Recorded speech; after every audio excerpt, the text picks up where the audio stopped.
Assalamualaikum warahmatullahi wabarakatuh. Saudara-saudaraku yang dirahmati Allah Subhanahu wa taala.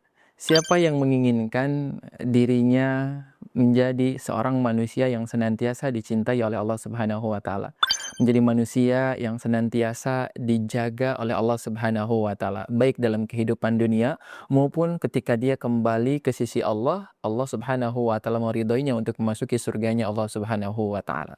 Ramadan adalah bulan yang begitu istimewa, bulan yang sangat istimewa, spesial bagi mereka yang senantiasa beriman kepada Allah Subhanahu wa taala. Kenapa begitu spesial? Karena Ramadan Allah peruntukkan bagi mereka yang punya iman kepada Allah Subhanahu wa taala, dan hasilnya dia akan menjadi orang yang paling spesial di antara ribuan, jutaan, bahkan miliaran manusia yang hidup di muka bumi ini. Allah Subhanahu wa taala berfirman dalam Quran surah Al-Hujurat ayat yang ke-13, "Ya ayyuhan nasu inna khalaqnakum min dzakarin wa unsa wa ja'alnakum syu'uban wa qabaila lita'arafu inna akramakum 'indallahi atqakum innallaha 'alimun khabir." Shadaqallahul azim. Saudara-saudaraku yang dirahmati Allah Subhanahu wa taala, Allah Subhanahu wa taala memberikan sebuah penegasan bahwa Dialah Allah yang telah menciptakan manusia, baik laki-laki maupun perempuan. Lalu dengan lahirlah banyak keturunan setelahnya, menjadikan manusia itu bersuku-suku, berbangsa-bangsa, di antara tujuannya untuk kita saling mengenal. Apa yang kita kenali bukan hanya sekedar kita mengenali wujud manusianya, tapi kita mengenali siapakah yang menciptakannya, yaitu Allah Subhanahu wa taala.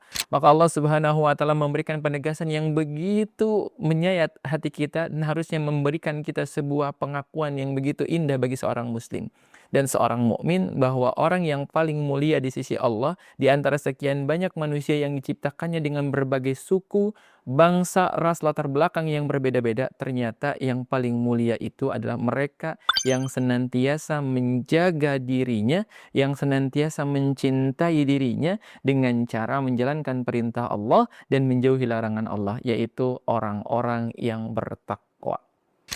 Kita tidak bisa menipu Allah Subhanahu wa taala, karena Dialah Allah yang mengetahui segala sesuatu yang terjadi dalam kehidupan kita. Karena Dialah Allah yang mengetahui segala isi hati kita.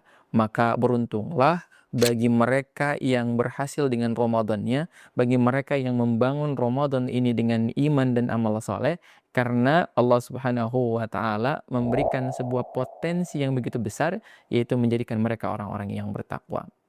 Saudara-saudaraku yang dirahmati Allah Subhanahu wa taala, maka untuk mencapai hal tersebut setidaknya ada dua bekal yang harus kita optimalkan dalam menjalankan setiap ibadah kita di bulan suci Ramadan.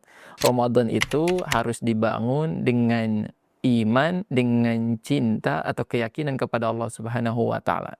Karena mustahil seseorang itu bisa berhasil dalam amal-amal soleh yang dilakukannya di bulan Ramadan kecuali dasarnya adalah karena dia yakin dan dia cinta kepada Allah Subhanahu wa taala.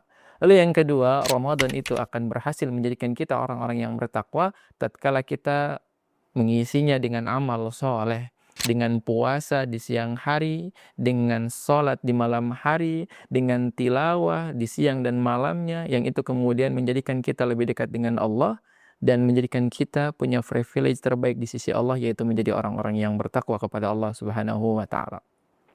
Mudah-mudahan Ramadan ini memberikan banyak hikmah kepada kita, memberikan banyak pelajaran kepada kita, memberikan banyak keutamaan untuk kita, dan Allah Subhanahu wa taala menjadikan kita orang-orang yang sebagaimana Allah tegaskan dalam Quran surah Al-Baqarah 183 sebagai la'allakum tattaqun. Berharap menjadi bertakwa setelah menjalankan saum di bulan Ramadan. Barakallahu fikum. Assalamualaikum warahmatullahi wabarakatuh.